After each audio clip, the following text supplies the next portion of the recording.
Hi, this is Srikanti and welcome to the three stages of human understanding. Now, in this video, we'll explore how simplifying complex ideas can actually lead to deeper understanding and how this mindset is essential for anyone who wants to grow, teach, or create meaningful change. Now, let's get started. Simplicity matters. Now, understanding complex concepts through simplicity enhances learning retention, and effective communication in psychology, which allows deeper connections with ideas and emotions. Now, cognitive clarity. Simplicity provides clearer pathways for understanding, which enables individuals to grasp important information without unnecessary confusion. Emotional connection. Simple, simple concepts resonate better emotionally, which fosters stronger connections and greater empathy in interpersonal communications and learning experiences.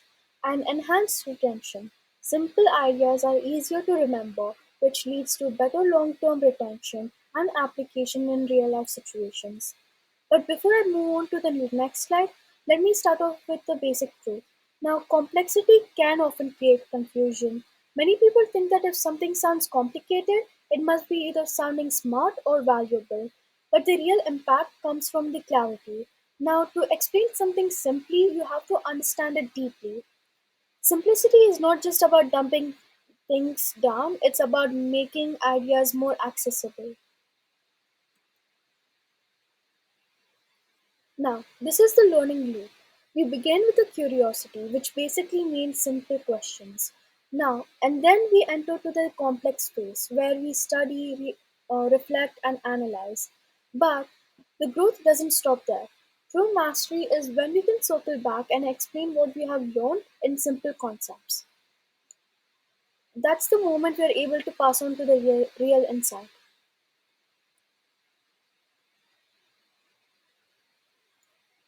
Three levels. Understanding the distinctions between opinion, belief, and knowledge is crucial for effective communication and deeper comprehension in psychology. Now, before I move on to the deeper parts of what they are, let me just tell you that there's a big difference between them. There's a difference between opinion, belief, and knowledge. Opinions are usually surface level, that is a personal view that may lack strong evidence and can be usually influenced. Beliefs are thoughts that we have repeated until they feel like they're true. That is usually based on personal experiences or cultural influences. And knowledge is justified truth belief that is supported by evidence and can withstand scrutiny. That is usually also reflected and tested on. Now try asking yourself these questions. Do I know this or do I just believe it because it is familiar? I'll give you a few minutes to pause.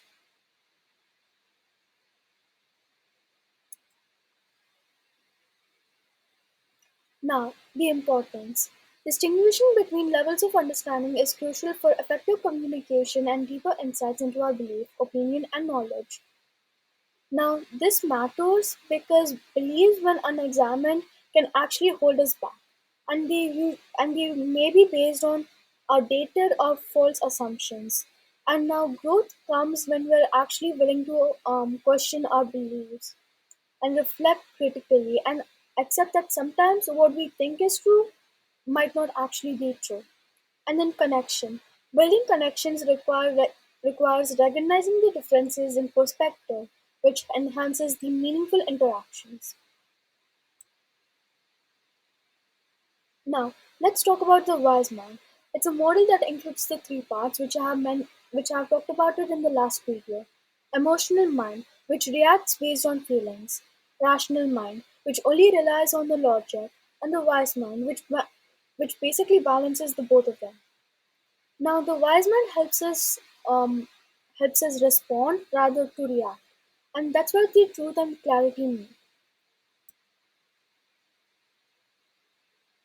Now, when we communicate from our wise mind, we are usually calm, clear, and compassionate. We don't speak to impress or overwhelm other people. Instead, we speak to connect with other people. Now, we usually avoid reacting emotionally or being coldly logical.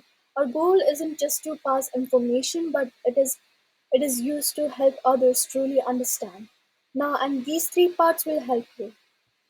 Now, emotional awareness.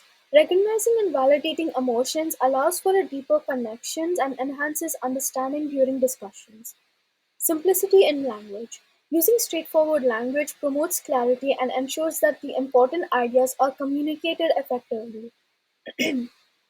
And last but not the least, active listening. Listening attentively fosters mutual respect and opens channels for genuine dialogue, which is usually important for again communication.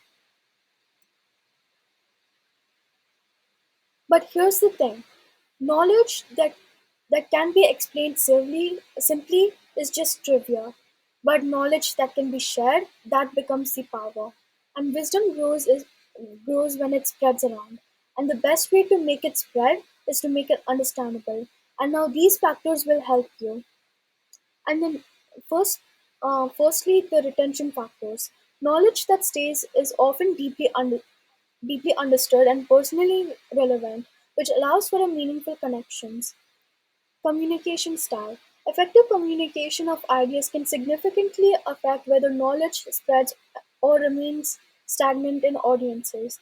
But last but not the least, engagement techniques. Interactive techniques and relatable examples enhance the likelihood of knowledge being retained and shared widely.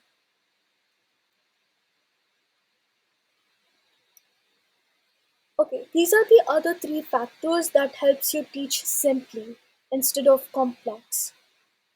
Long-term retention.